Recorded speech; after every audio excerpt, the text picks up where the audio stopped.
Homeopathic सही तरीका channel में आप सबका हार्दिक स्वागत है। मैं डॉक्टर रोहिता सिंह आपको एक दवाई के बारे में बताता हूँ। मैंने एक यूट्यूब पे एक नींद के बारे में एक डॉक्टर महोदय बता रहे हैं कि लेटे रहते हैं, बिस्तर में लेटे रहते हैं और नींद नहीं आती है। तो उन्होंने एक दवाई बताई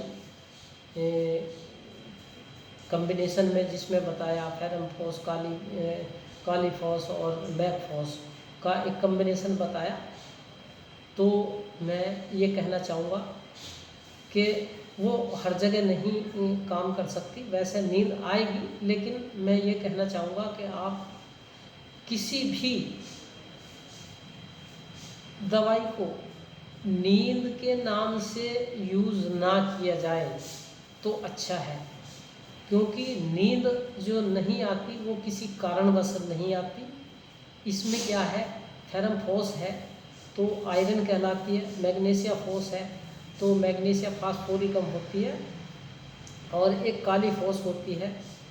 तो ये जो दवाइयाँ हैं ये मतलब ऐसा समझ लीजिए नॉन होम्योपैथिक कैटेगरी में आती। होम्योपैथिक सही तरीका में नहीं, हालांकि कंपनी होम्योपैथिक ही बना रही हैं, लेकिन होम्योपैथिक का नाम मैंने पहले भी बता चुका हूँ। होम्योपैथिक का मतलब होता है जो हम किसी भी यंत्र द्वारा उस दवाई को हम ना देख सकते हो, जो हम इस्तेमाल करने जा रहे हैं, उस तरीके को हम होम्योपैथिक तरीका कहते हैं।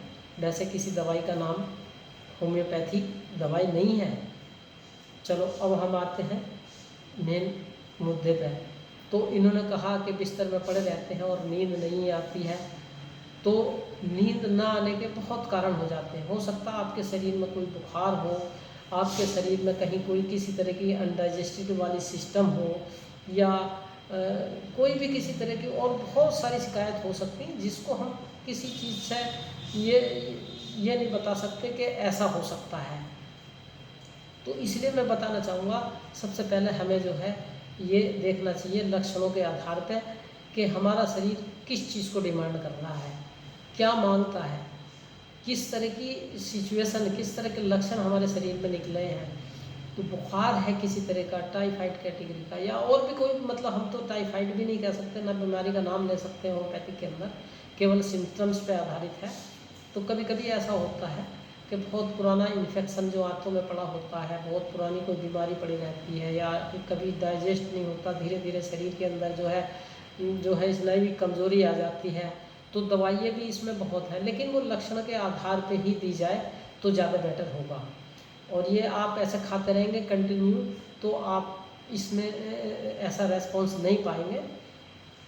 तो मैं ये बताना चाहूँगा कि अगर आपकी कहीं भी पेशाब से संबंधित या कहीं स्नायुविक दर्द और दर्द खिंचाव की तरह और बिस्तर में पड़े पड़े रहते हैं, नींद नहीं आती, तो आपका मतलब है कहीं जैसे दर्द या परेशानी होती, कभी इधर करवट बदलते हैं, कभी उधर करवट करते हैं, बेचैनी होती है, तो वो लक्षण के आधार पे, और लैट्रिन पेशाब पसीने में कहीं बदबू होती है, तो या पेट हमारा ख़राब रहता है और शरीर हमारा गिरा हुआ सा रहता है, हमें बुखार सा महसूस होता है, शरीर के अंदर फुर्ती महसूस नहीं होती है, मेन लक्षण है जो उसका कहीं भी कोई शरीर से लैट्रिन पेशाब पसीना या मुंह से कहीं से भी अगर बदबू आती है और बेचैनी रहती है, कभी इधर करवट कभी इधर करवट बदलते हैं, तो आप जो है बैप्टीसिया आप ले सकते हैं।